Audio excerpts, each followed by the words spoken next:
So thank you for having me. I have the pleasure to host the double graveyard shift, which is after lunch at the end of the session. So if I manage to have you all asleep by the end of this 6 minutes that I have, then it would be already a great win. But jokes aside, I am one of the legal directors at Colt Technology Services here in London at the HQ. We don't do weapons, thankfully. We do technology and telecoms. Colt stands for City of London Telecommunication, even if not even the board knows what the acronym stands for anymore. But we are based all over the world except the US. We have infrastructure, bandwidth, voice, the old-fashioned point-to-point telecoms, along with 20-something data center around the world. I happen to head the northern region, which spans from US, Benelux, Scandinavia, UK, and Ireland. Why an Italian guy happens to head the northern region, I don't know. I must have impressed somewhere along the last 6 years. I've been in charge. It's quite flattering, no doubt, but so far I'm still there, so looking forward to more years to come. Why am I here today, apart from delighting you with a soft Italian accent, which I'm trying to refine, is because I managed to get involved in the major disputes of my company. Being that because I am too patient, maybe, even if most of my previous girlfriends would disagree, and possibly also I'm quite resilient, that I would agree, and I've been quite lucky this far to settle most of the disputes. That's by far the best skill. And today I'm talking about India for two reasons. One, since we are covering mostly BRICS, which is not what you had in the world, or not necessarily at least, but is Brazil, Russia, India, and China. Brazil, of course, was covered by my fellow panelist Carlo, Russia by Maria, and China has been left on the side. They are still slowing down. So. And India is what I'm covering. Part of my team is based in India. Colt has a quarter of its workforce there, which is roughly 1,500 people, all at back office, finance, and the usual technology hub in Bangalore and Gurgaon, which is by Delhi. So that's why I'm talking about India today. I think we can skip the outline. So you might happen to know that India had itself a constitution in 1950, which is surprisingly containing 444 articles, which is almost as many as the Italian civil procedural codes, but definitely more than the Italian constitution. As you know, the UK does not have a written constitution. There are also 12 schedules and a number of amendments. It is a parliamentary, constitutional parliament in terms of form of government. It is basically a federal state. There are a lot of states. I had the privilege to be there a number of times. I always have a great time, and it is always a great cultural experience. However,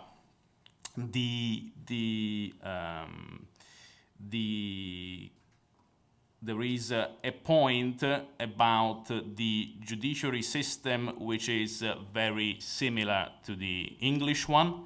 There are district courts at the very bottom of the chain, high courts in terms of appeal and major cases, and the Supreme Court, which is on top of the chain, very similar also to most Western countries. There are also a number of specific courts like the IP courts or the tax court, for instance. This is for those of you who might have a passion for charts. It took my PA a number of hours to get this sorted, but I hope you can read it. Now, the Supreme Court was established along with the Constitution, no doubt, and is formed of 30 judges. Now, to my knowledge, and I'm asking Maria here, the US Supreme Court has how many? Definitely less than 30, oh, yes. I'm pretty sure. Yeah. Exactly. So, but clearly there were other reasons because the judges are supposed there to represent the member states and are there to be given full independence. They cannot be removed from office unless there is an order from the President of India, which needs to be approved by both sides of the Parliament. So this applies in part also for the High Court judges. I'm not gonna dwell on High Court. As I said, it's very similar to the English system. There is at least one High Court per state, and places like Delhi, they are called metropolitan districts, so the judges are called metropolitan judge. District court and tribunals clearly deal with the less important cases. Now, you might have heard that in the last 4 years there's been a very famous case about, well, in Italy at least, about two Marines, Navy officers, who were on duty on an Italian mercantile, which is not clearly a warship, which was in the international waters by the Kerala state, which is west of India. And then by means of an unfortunate accident, they spotted a very fast fisherman boat, which was allegedly asked to stop a number of times, and it didn't. Then they thought that the boat was harboring some pirates. The area is quite known for being assaulted by pirates, so they shot a few rounds, and unfortunately 2 fishermen died in the accident. Then for reasons which are still even more uncertain, the Italian vessel was asked to come ashore. They did. I'm pretty sure that a few other countries would have chosen a different path, but in Italy we like to be compliant. So they went ashore, and the 2 Marines were detained, pending trial until now, which is 4 years from now. The case has not even started. The prosecutor has not even put together the statement of allegation. The Supreme Court of India has been asked a number of times to provide an opinion, and the High Court of Kerala and the Supreme Court of India are keeping bouncing the case back and forth. All this until the Italian government eventually decided to move to arbitration, to international arbitration, which is the point that I wanted to make. It took them 4 years to realize that it has become in India a political case and could not be resolved amicably, despite all the tentatives and the attempts on both sides. So they had to go to the International Arbitration Court in The Hague to start to have a proper litigation case. The case just started, so we'll see where we land, but at least now the 2 Marines are detained, or at least are house arrest in Italy, pending the litigation. This to go to the fact that there is a huge number of cases pending in Indian courts, and this led to 2 different arbitration laws. The first one was passed in 1940, but apparently was never too effective and led to further litigation to challenge the awards. So in 1996, there was the Arbitration and Conciliation Act, which made arbitration much more effective and difficult to challenge. In fact, the arbitral awards can now be challenged only on limited grounds and in specific procedural matters.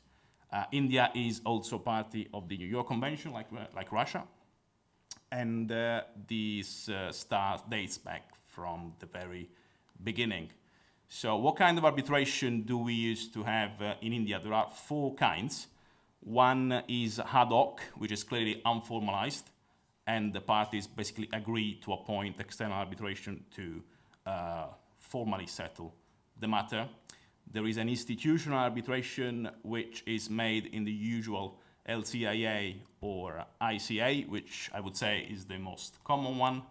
There are also statutory arbitration. I think Carlo was mentioning something that, like this in passing, which means that the law of the state imposes to go to arbitration to settle a case, i.e., for instance, in energy or power. And there is a foreign arbitration, which is recognized as for the example I was giving about the two Italian Marines, but clearly the Italian government realized that a bit too late. Then there are the other classic alternative dispute resolution means, which is conciliation and mediation. They are becoming increasingly popular in order to challenge the massive backlog of the Indians court, which maybe it's not, I don't have the exact data for which I apologize, as lengthy as the one in Brazil, but definitely at the same time of the Italian ones, I have no doubt. So what happens if you happen to go and have to litigate a case in India, or if you need some external legal advice in India? As you may know, there is a specific regulation which, despite several attempts, is still standing, by which international law firms do not or cannot have a presence or a direct presence in India. There were several attempts to identify some middle grounds or gray area, JVs with local firms, best friends arrangement. To my knowledge, these attempts were not successful. So the usual pattern is to have a list or a panel of 1, 2, 3 Indian firms to approach in case of the local legal advice is needed. So the system is still standing. I am aware that there are a number of draft law proposals being discussed in the parliament. I don't think this is going to change for now. So far, this is quite a peculiar case. To my knowledge, maybe the only one in the world, or definitely I'm not aware of others as being so strict. But definitely this reflects the country and the different cultural approach, and it's been working so far. So clearly there were no particular need to open formally the market until now. A lesson learned from the Italian Marines case, it is definitely better to rely on Indian law firm as soon as the dispute arises, and if this proves to be quite difficult or too reliant on local or external politics, then maybe the international arbitration will be the way forward in order to resolve this in a more speedy way. I don't think I have any other slides, so I hope to have been sort of in time. Thank you very much for your attention.